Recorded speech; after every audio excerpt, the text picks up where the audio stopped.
Hello friends, welcome to વર્ષ kitchen. કેમ છો બધા? હું છું વર્ષા.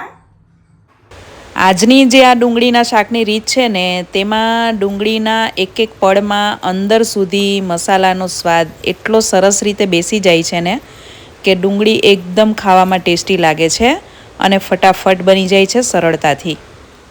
સુપર હેલ્ધી, ટેસ્ટી, ઇઝી અને ઓરિજિનલ રેસિપીઝ જોવા માટે વર્ષ કિચન યુટ્યુબ ચેનલને સબસ્ક્રાઇબ કરજો. સાથે જ બાજુમાં આપેલા બેલ આઇકન પર ક્લિક કરજો, જેથી તમને આવનારા દરેક નવા વિડીયોઝની નોટિફિકેશન મળતી રહે. Thanks for watching and sharing my recipes. Stay tune with વર્ષ કિચન. આજે હું તમારી સાથે એકદમ નવી રીતે આખી ડુંગળીનું શાકની રીત શેર કરવા જઈ રહી છું. આ રેસીપી એવી છે કે એકદમ ઓછા તેલમાં આખી ડુંગળીનું શાક તૈયાર થશે અને ફટાફટ બની જશે, અને તેમ છતાં પણ ખૂબ જ સ્વાદિષ્ટ અને પૌષ્ટિક એવું શાક તૈયાર થશે. આંગળા ચાટતા રહી જાય એવું આખી ડુંગળીનું શાક બનશે, અને એ પણ અસલ કાઠિયાવાડી દેશી સ્વાદમાં. તો એના માટે મેં અત્યારે 1.5 કપ જેટલી એકદમ નાની સાઇઝની જે ડુંગળી આવે છે તે લીધી છે.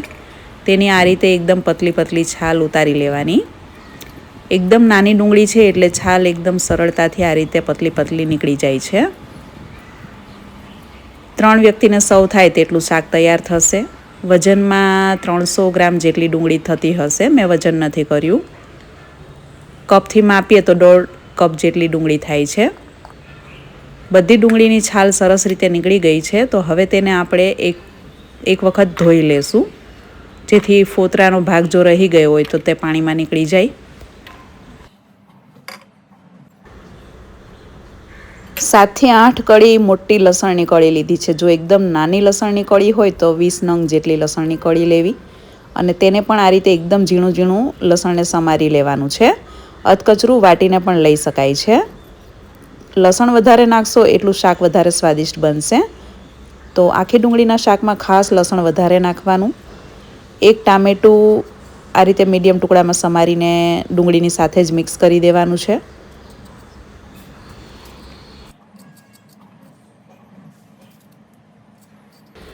જનરલી બધા ડુંગળી તળીને તેલથી લથબથ ખૂબ જ તેલવાળું શાક બનાવતા હોય છે.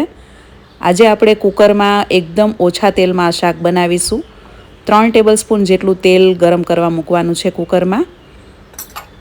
શાક થોડા પ્રમાણમાં છે એટલે મેં નાનું કુકર લીધું છે.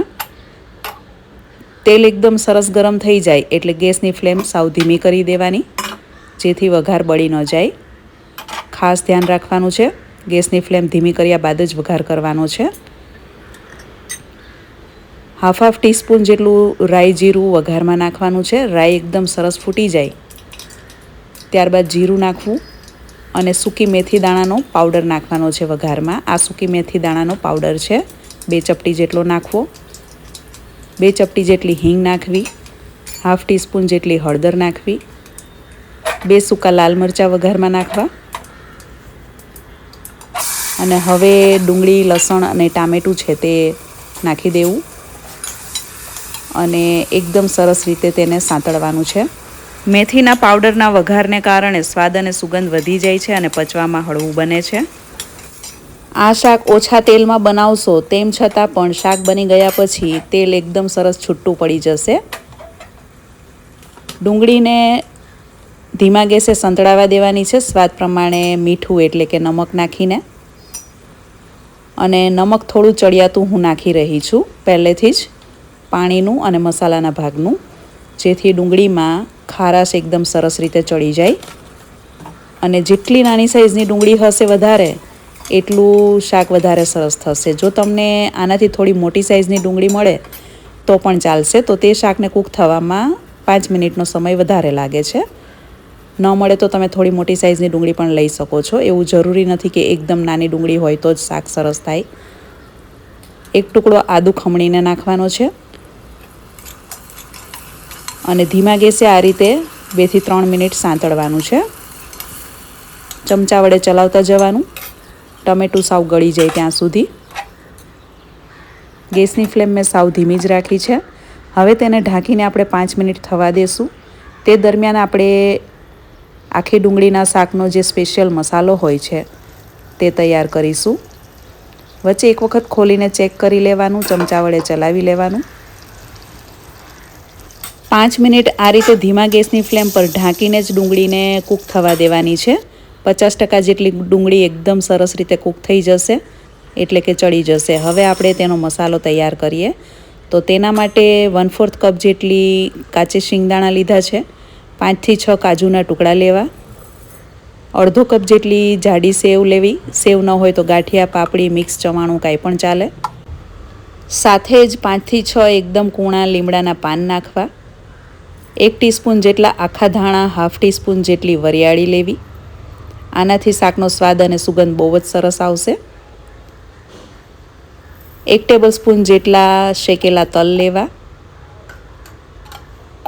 અને હવે આ બધું મિક્સરમાં દાણેદાર પાવડર રહે તે રીતે ક્રશ કરવાનું છે. આ રીતે એકદમ સરસ દાણેદાર પાવડર થવો જોઈએ. જો તમને એકદમ લીસી સ્મૂધ ગ્રેવી ગમતી હોય, પંજાબી શાકની ગ્રેવી હોય એવી, તો આ પાવડરને એકદમ ઝીણો બારીક પીસવાનો. અને કણીદાર ગ્રેવી ગમતી હોય તો આ રીતે કરકરો પાવડર તૈયાર કરવાનો. આ મસાલો તમે કોઈ પણ ગ્રેવીવાળા શાકમાં કે ભરેલા શાકમાં યુઝ કરી શકો છો. એનાથી શાક ખૂબ જ ટેસ્ટી એવું ઘટ્ટ કણીદાર ગ્રેવીવાળું તૈયાર થાય છે. આ રીતે મસાલો બનાવીને તમે ફ્રીઝમાં બોટલ ભરીને 2 મહિના સુધી સ્ટોર કરી શકો છો. મસાલો એવો ને એવો જ રહે છે. 5 મિનિટમાં ડુંગળી સંતળાય એ દરમિયાન મસાલો પણ બની ગયો અને ડુંગળી પણ સરસ કૂક થઈ ગઈ છે 50% જેટલી. તો આપણે તેને હવે ઢાંકણ ખોલીને એક વખત આ રીતે સરસ રીતે ચમચા વડે ચલાવીને જોઈ લેવાનું. ટમેટાં એકદમ સરસ ગળી ગયા છે અને સુગંધ એકદમ સરસ આવી રહી છે. તો હવે તેમાં 2 ટીસ્પૂન જેટલું ધાણા જીરું પાવડર અને 2 ટેબલસ્પૂન જેટલો લાલ કાશ્મીરી મરચું પાવડર નાખવો. તીખાશ તમારે તમારા ટેસ્ટ પ્રમાણે લેવી. અમારા ઘરમાં મધ્યમ તીખું ખવાય છે એટલે અમે કાશ્મીરી મરચું પાવડર જ યુઝ કરીએ છીએ. 2 ચપટી જેટલો ગરમ મસાલો નાખવો અને ધીમા ગેસની ફ્લેમ પર એક વખત સરસ રીતે મસાલા મિક્સ કરીને મસાલાની સુગંધ આવે એ રીતે અડધી મિનિટ જેવું સાંતળવાનું છે.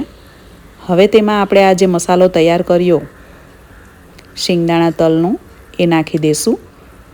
જેટલી ગ્રેવી વધારે કરવી હોય એ પ્રમાણે વધારે મસાલો નાખવાનો. ઓછી ગ્રેવી કરવી હોય તો મસાલો ઓછો નાખવાનો. આખી ડુંગળીના શાકમાં ગ્રેવી વધારે હોય તો ખાવાની બહુ મજા આવે છે. અને જો ખીચડી રોટલા સાથે શાક ખાવાનું હોય તો મસાલો બધો જ નાખી દેવો. અત્યારે હું બધો જ મસાલો નાખી રહી છું જેથી ગ્રેવી વધારે થાય તો શાકને રોટલા અને ખીચડી સાથે ખાવાની મજા પડી જાય. ધીમા ગેસે જ થવા દેવાનું છે, નહીં તો મસાલો નીચે તળિયે બેસી જશે. ને મસાલો એક વખત સરસ રીતે મિક્સ કરી લીધા પછી તેને ચલાવવાનું નથી બહુ અને 1 ગ્લાસ જેટલું પાણી નાખવાનું છે. પાણી નાખ્યા બાદ ચમચા વડે તેને બિલકુલ નથી ચલાવવાનું જેથી મસાલો સરસ રીતે ડુંગળીમાં બેસી જાય. અને હવે ગેસના ઢાંકણને બંધ કરીને પહેલાં મીડિયમ ગેસની ફ્લેમ પર 5 મિનિટ સુધી થવા દેવાનું છે, સીટીમાં હવા ભરાય ત્યાં સુધી. ત્યારબાદ ગેસની ફ્લેમ ધીમી કરીને 5 થી 7 મિનિટ સુધી આમ જ શાકને થવા દેવાનું છે. 10 થી 12 મિનિટ સુધી થવા દેવાનું છે, સીટી વાગે કે ન વાગે. ધીમા ગેસની ફ્લેમ પર શાકને કૂક થવા દેવાનું છે. 10 થી 12 મિનિટ સુધી આ રીતે ધીમા ગેસની ફ્લેમ પર થવા દેવાનું છે અને કુકર સાવ ઠંડુ પડે ત્યાં સુધી તેને રહેવા દેવાનું છે. 10 થી 12 મિનિટ બાદ ગેસ બંધ કરી દીધા બાદ કુકરને 15 થી 20 મિનિટ સુધી એની જાતે જ હવા નીકળી જાય ત્યાં સુધી ઠંડુ થવા દેવાનું. ત્યારબાદ જ ઢાંકણ ખોલવાનું છે જેથી ડુંગળી એકદમ સરસ રીતે કૂક થઈ જાય અને આખી પણ રહે. જુઓ તમે કેટલી સરસ રીતે ડુંગળી બફાઈ ગઈ છે અને તેમ છતાં થોડી નરમ છે. વધારે કડક પણ નથી અને વધારે નરમ પણ નથી. તો કોથમીર નાખીને આપણે એક વખત સરસ રીતે મિક્સ કરી લેશું અને ગ્રેવી જુઓ તમે ભરેલા શાકના મસાલાને ટક્કર મારે એવી મસાલાવાળી ગ્રેવી તૈયાર થઈ છે. તો ખાસ સિક્રેટ ટીપ એ છે કે 1 સીટી પણ નથી થવા દેવાની. ધીમા ગેસની ફ્લેમ પર 10 થી 12 મિનિટ સુધી કુકરમાં એકદમ સરસ રીતે હવા ભરાઈ જાય ત્યાં સુધી શાકને કૂક થવા દેવાનું છે. ત્યારબાદ ગેસ બંધ કરીને તેને 15 મિનિટ સુધી ઠંડુ થવા દેવાનું છે. એટલે શાક એકદમ સરસ રીતે કૂક થઈ જશે ડુંગળી અને વધારે પડતી ગળી પણ નહીં જાય અને કાચી પણ નહીં રહે. તો કાઠિયાવાડી આખી ડુંગળીનું શાક છે તો તેને આપણે સર્વ કરીશું ગરમા ગરમ શાકને તાજી મોળી છાશ ભાવનગરી મરચાં અને દેશી ગોળ સાથે અને જુવાર મકાઈ બાજરીના રોટલા સાથે. તમે આખી ડુંગળીનું શાક રોટલા, ભાખરી, રોટલી, ખીચડી શેની સાથે વધુ ખાવાનું પસંદ કરશો તે મને કમેન્ટ્સમાં જરૂરથી જણાવજો. અને તમારામાંથી કોને કોને આખી ડુંગળીનું શાક ખૂબ જ ભાવે છે અને તમે શેની સાથે આ શાક ખાઓ છો, તમારા ઘરમાં કેવા પ્રકારનું આખી ડુંગળીનું શાક બને છે તે પણ મને કમેન્ટ્સમાં જરૂરથી જણાવજો. અત્યારે આ શાકમાંથી સુગંધ ખૂબ જ સરસ આવી રહી છે અને જુઓ તમે, તેલ પણ સરસ છૂટું પડી ગયું છે. ઓછા તેલમાં આપણે આ શાક બનાવ્યું છે, તેમ છતાં તેલથી લચકતું શાક તૈયાર થયું છે. અને ડુંગળી પણ કેવી સરસ રીતે બફાઈ ગઈ છે. તમને આ શાકમાં ગળપણ ભાવતું હોય તો તમે થોડું સુગર અથવા તો ગોળ નાખી શકો છો. અમને ગળપણ નથી ભાવતું એટલે મેં નથી નાખ્યું, કેમ કે ડુંગળી કૂક થયા બાદ કુદરતી મીઠાશ તેમાં આવી જ જતી હોય છે, તો ગળપણ નાખવાની જરૂર નથી. તો અત્યારે આ શાક મેં ટેસ્ટ કરીને જોયું તો ખાવામાં એકદમ ચડિયાતા સ્વાદવાળું ચટાકેદાર બન્યું છે. તમે ચોક્કસથી એક વખત આ રીતે શાક બનાવીને આ રેસીપી ટ્રાય કરજો અને બન્યા પછી કેવું બને છે તે પણ મને જરૂરથી જણાવજો. આજનો આ કાઠિયાવાડી આખી ડુંગળીના શાકનો વિડીયો તમે કયા શહેરમાંથી જોઈ રહ્યા છો તે પણ મને જરૂરથી જણાવજો. ઓછા તેલમાં પણ આખી ડુંગળીનું શાક તળ્યા વગર પણ બહુ જ સરસ એવું તૈયાર થાય છે. જરૂરી નથી કે તેલ બહુ વધારે પ્રમાણમાં હોય તો જ શાકમાં સ્વાદ આવે. તો ઓછા તેલવાળું સ્વાદિષ્ટ અને પૌષ્ટિક એવું આખી ડુંગળીનું શાક, આજની આ રેસીપી તમને પસંદ આવી હશે તેવી હું આશા રાખું છું. રેસીપી તમને ગમી હોય તો વિડીયોને લાઇક અને શેર કરજો અને ચેનલને સબસ્ક્રાઈબ કરજો. Thank you for watching and stay healthy.